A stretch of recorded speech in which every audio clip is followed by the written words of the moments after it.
Hello friends, welcome back to another Adobe After Effects tutorial. My name is Iman. Today, I'm going to show you how to use matte shadow plane to create a shadow in Element 3D. Please check out a preview of the effect we'll be making in this tutorial.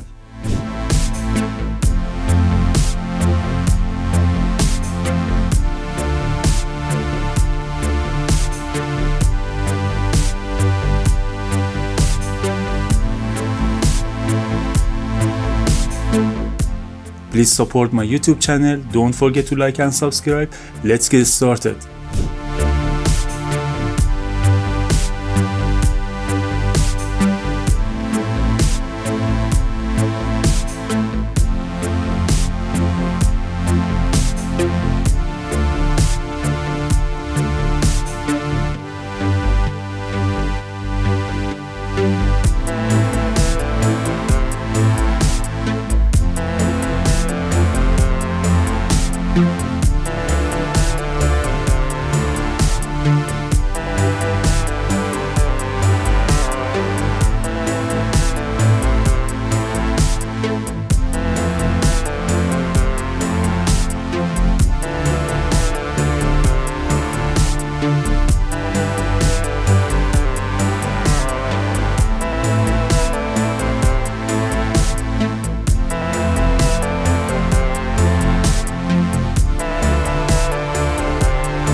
Thanks for watching. Don't forget to like and subscribe. Please support my YouTube channel. I will see you in the next video.